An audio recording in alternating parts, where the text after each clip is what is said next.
Welcome to Digital Literacy, a guide to using technology and journalism. Today we're going to go ahead and combine two of the projects that you worked on over the last couple of weeks. We're going to pull your audio interview that you did with one of your classmates along with the photographs that you did of that classmate, and we're going to combine them together to produce a slideshow. And we're going to use a really handy piece of software called SoundSlides.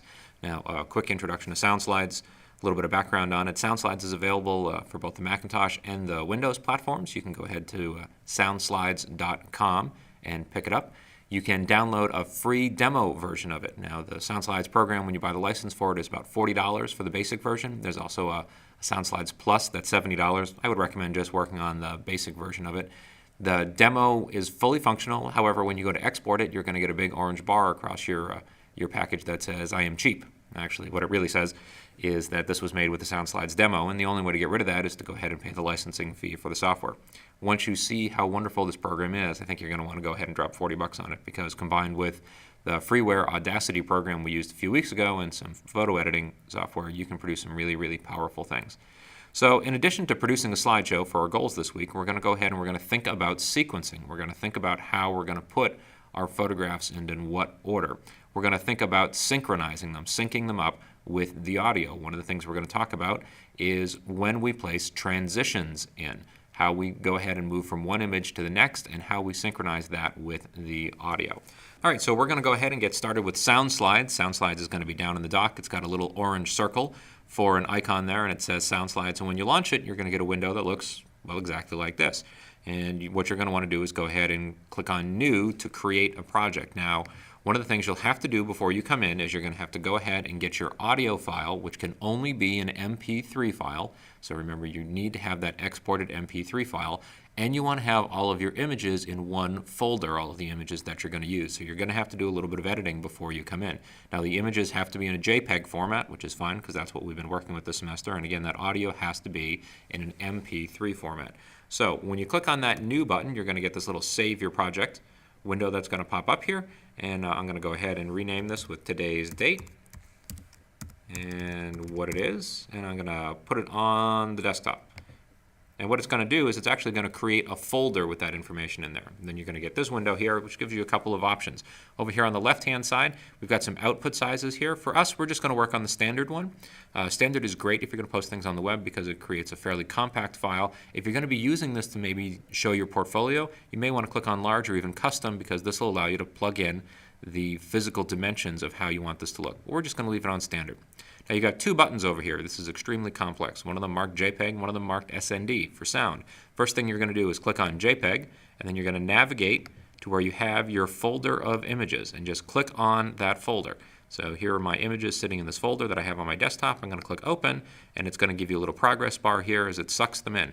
Now, if your images are kind of large, this may take a few moments. If you've sized them down so that they're reasonably sized, you should go through this pretty quick. If you size them to 1,000 pixels across, they're going to go really fast, and that's kind of ideal. Once you get the green check mark there, go ahead and click on SND. I'm going to go back up here. We're going to grab my MP3 file. Again, only MP3 files will work. It's going to go ahead and import that. It'll take a few seconds to do this, and then you're going to get this window here, and you're ready to get started. Now, down along the bottom here, we'll start here. There's three main areas we're going to worry about. Down along the bottom, we have something called the timeline. You can see that my audio runs for about 55 seconds. You can see the time down here. Up here in the upper right, we've got all of the images that I've brought in, and then here on the left, we can see where we are on the timeline. If we come back down to the timeline, we can see we have this little scrubber bar here, this little orange bar, and if we grab this and drag it, you can see that we can move through all of these different images here. So let's take a quick listen to the first few seconds here and just see what our sound sounds like, since you haven't heard this audio file before. So I'm just going to hit play down here at the bottom left corner. I'm Mike Haskey. I work at the Columbus Ledger-Enquirer newspaper in Columbus, Georgia. I saw a lot of different things. I saw some students who have a lot of potential. They are already seeing good images. They're starting. I'm going to click pause there just to stop that. And this button to the left will just bring you all the way back to the start. Now, he starts with his introduction. So the first image that I really want to see is a good picture of him. And if I come up here and I look at my images, my fourth image in here, this is the one that shows him the best. Now, it's a little small on your screen, so just take my word for it. These images came in numerical order, so whatever they were organized by file name, things like that. What I'm going to do is I can just take this image and I can drag it over here, click and drag it, and I can rearrange the order of these images. Now, the second image I want is actually in the right place. So let's listen to this again, and what I want you to listen for are breaks in his talk. Basic idea here is we want to transition from one image to another image whenever we have punctuation in the audio. So listen for commas, listen for pauses. If you were transcribing these things, look for places where you'd have, again, periods, commas, semicolons, colons, any place like that. Those are natural breaks. Those are places where the sound, the story is changing. So let's listen to the beginning of this again. I'm Mike Haskey. I work at the Columbus Ledger-Enquirer newspaper in Columbus, Georgia. All right, so I'm going to pause it right there, and that's where he finishes his introduction. So what I can do now is, since I know that where my scrubber bar is here, this is where I want my transition to be. And right now, it's right here, this little white I bar between these two images down here. What I can do is I can grab this white bar here, I can just click on it, and now I can drag it over, and I can change where that transition is going to be, the timing of it. So now I can come back, and let's listen to this again. I'm Mike Haskey. I work at the Columbus Ledger-Enquirer newspaper in Columbus, Georgia. I saw a lot of different things. I saw some students who have a lot of potential. They are already seeing good images. They're starting. All right, so I'm going to pause that there. So that ended up working out really nicely because the second image that I have in there is of Mr. Haskey. I'm just going to click here and bring it up, watching over some students here. So that makes a lot of sense. The second one, where he starts talking about what he sees in the students, that doesn't make so much sense because, again, it's him sitting there with the students. So let's go ahead and let's bring in a different image, maybe of some students working from an event. Let's grab this image here, and let's move this into the third place. Bring this back to the beginning. I'm Mike Listen Haskey. again. I work at the Columbus Ledger-Enquirer newspaper in Columbus, Georgia. I saw a lot of different things. I saw some students who have a lot of potential. They are already seeing good images. All right, so that good images there, I think that's where we want our next transition. So I'm going to go ahead and grab this bar and just bring it in here. And let's get another image of students in here. So let's put this one up here. Drop that into place. Oops, clicked on the wrong thing there. Start over here and take a listen. Students who have a lot of potential. They are already seeing good images. They're starting to kind of learn how to put together the different elements within the frame to make it look good. I think this needs to be stretched out just a little bit to about there. Listen again. In the frame to make it look good. I saw a lot of enthusiasm, which is great for me because it rubs off on me. All right, let's look for enthusiastic students because I think that's what we want next. Let's go ahead and grab this here. No, let's grab this image here. Drop it up here. The different elements within the frame to make it look good. I saw a lot of enthusiasm, which is great for me because it rubs off on me. They need to be... This needs to be stretched out a little bit. Rubs off on me. To about there. And you can also use the space bar to play and pause this if you want to, just to make it a little quicker. So you can see how you can just go through here and very, very quickly assemble this. So all we're doing is dragging these around into the right order and then adjusting the time that each one of them is up by adjusting that space in between, by grabbing that little white bar and sliding it around. So let's talk about some of the tabs that are up here across the top. Under Slide Info, if we click on this, what this allows us to do is this is going to pick up the file info caption information that we put in there in either Photomechanic or Photoshop, and we can go ahead and we can write some finalized captions in here. Now, one of the things that I'd recommend is, since all of these are going to flow together and there's the ability to look at all the captions as your audio slideshow is playing, I would write these in more of a narrative style where our captions that we wrote for our individual images were more for archival purposes. You can go through and you can make these more of a narrative style so that they flow from one to the next. Under the Template tab, you've got a couple of presets up here that you can choose from. The first three are plain white, plain black, and plain blue, and that's just what the background is going to be. So over here you can see that we've got a white background. If we set it to black, you can do that. For some reason they put in this really, really hideous blue. There is never a situation that I could ever possibly think of that you would want that. So the one that I'm generally going to want is black. So go ahead and set that to black. I would just leave all of this stuff on the default settings down here. You can change the typefaces that are up there. And then transition is also under template here. And you can see that under this transition tab we have three options. One is a crossfade, and that's the default, and then a straight cut and a fade out, fade in. These transitions are the way that the images move from one image to the next. Now we've adjusted the timing down at the bottom by moving that white bar around, and right now the default is a crossfade. And what that means is as one image is fading out, the next image is fading into it so that it's a very smooth kind of a thing. A straight cut transition is just going to pop from one image, it's going to be there, then disappear, and then immediately the next image is going to appear. And then fade out, fade in is going to allow an image to fade out to black and then fade from black up into the following image. Now, each of these has a different psychological effect. A crossfade gives you the effect of these images being tied together, that one of them is flowing into the next one, and that's the one that you're probably most likely going to use. Straight cuts give you a very, very quick transition, so it can affect the pacing of your story. If you're doing something that's very, very rapid paced, you want to go ahead and use straight cuts because that popping one after another is going to give you that rapidity. And the fade out, fade in is great for when there's a major change in your story. So you can almost use that like the beginning or end of a chapter. Now, you set these for a global here. So right now we've got a crossfade, and all of these are crossfades, but we do have the option of going in and adjusting individual ones. So for instance, if after this picture of our enthusiastic student, we wanted to make this a fade out, fade in, we can just come down to the bottom of this white bar, and there's a little horizontal white line.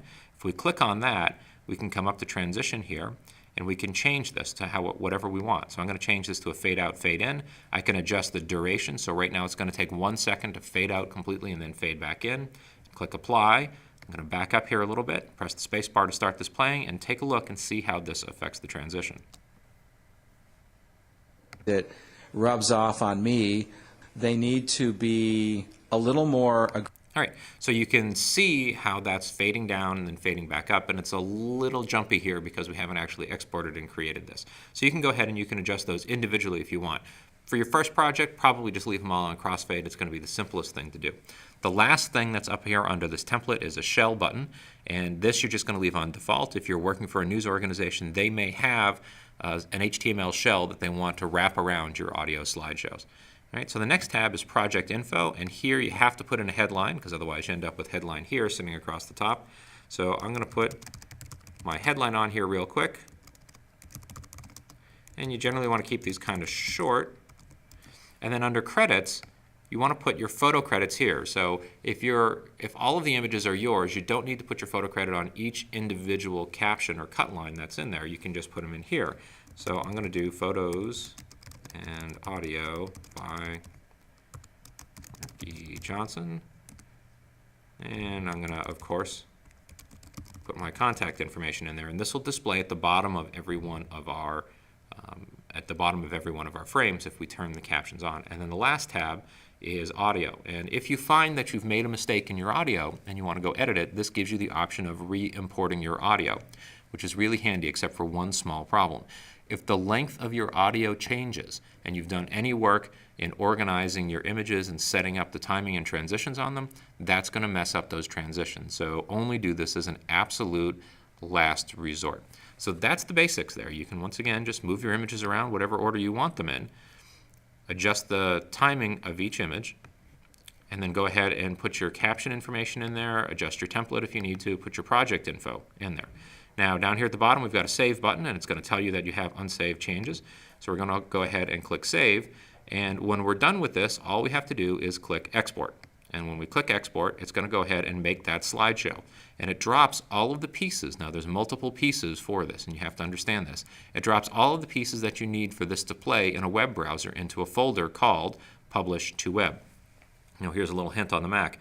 If you hold down that Command key and click up here in any window, it's going to tell you the path on how to get to it, because what we actually need to do is we need to go up one folder. So this is in this folder that we created earlier. So I'm going to do this. And if I slide down here, you can see I've got this Publish to Web folder. And what I want to do is click on this so that I can change the name of it, 100824. And I'm going to put my initials on this and who it is. And that folder is what you're going to want to drop on the server. And you want to make sure, open it up again, and make sure that it has all of these pieces. You should have two folders, two audio files, a high and low, an index file, a small HTML, a SoundSlides file, and then a SoundSlides XML and SWF. Now what this is these are all of the different components, so that if I double click on index.html, it's going to launch a web browser, and this will allow us to play this. All right, so now it's brought it up in Safari here, and what we can do is we can just come down here, we can click on play, and it's going to start playing. I'm Mike Haskey. I work at the Columbus Ledger-Enquirer newspaper in Columbus, Georgia. I saw a lot of different things. I saw some students who... Now we've got two options over here in the lower right-hand corner. One of them will turn on our captions, so we can turn those on and off by clicking on that. And then credits, this is where that project info goes. So there's my photos and audio by Mark E. Johnson. The other thing that we have over here is we can use these left and right buttons here to just pop through all of the different images. And the 4 squares here, this will give us a little contact sheet view so that we can take a look at all of the different images that we have in here.